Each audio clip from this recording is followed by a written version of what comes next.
Fin 2012, certains y voient la fin d'un cycle, voire la fin tout court. D'aucuns prévoient un changement de paradigme, c'est-à-dire un changement de comportement, conduisant à une prise de conscience à la fois écologique, économique, sociale, voire spirituelle, vers plus de justice et de fraternité. D'autres craignent que les fondamentalistes de tous bords imposent leur diktat religieux aux citoyens partout dans le monde. Ces espoirs et ces craintes sont sans doute fondés, mais ils ne mettent pas en lumière les réels antagonismes sous-jacents à ces constats. Deux tendances lourdes s'affrontent, la technologie et l'écologie. La technologie triomphante a généré l'univers des mégapoles urbaines, des réseaux sociaux, de la conquête de l'espace et de la concentration financière.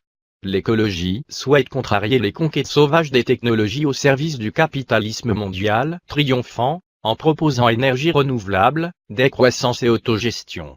Voici donc déclaré la guerre entre la technologie stellienne et l'écologie terrienne. Terrienne. Entre les stelliens et les terriens. Entre la tête dans les étoiles et les pieds sur terre. Les partisans d'un complot pensent qu'un petit groupe de puissants, avec leurs banques et leurs multinationales, arrivera à contraindre les États à suivre une politique de mainmise sur les ressources du monde à leur profit.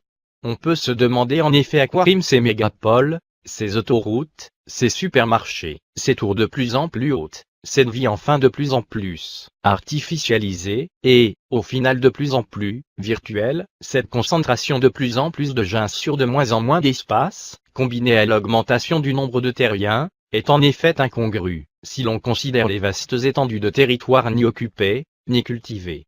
La concentration de l'argent se fait au profit d'un nombre limité de décideurs, cooptés au sein d'instances de décisions occultes. Est-ce pour augmenter encore leurs sources de revenus personnels, dont le niveau est déjà au-delà de ce qu'un individu est capable de dépenser pour un train de même pharaonique? Est-ce pour augmenter leur pouvoir de décision hors du contrôle des États? Sans doute. Mais pourquoi faire? Nous sommes influencés par les ressacs du futur, certaines particules naissent dans le futur pour mourir dans le passé. Nos cités exiguës tout en hauteur, nos lumières artificielles jour et nuit, les cultures hors sol, les robotisations et prothèses, les communications mondiales instantanées, la vie sociale en vase clos devant les écrans, tous cela nous conditionne. Mais à quoi?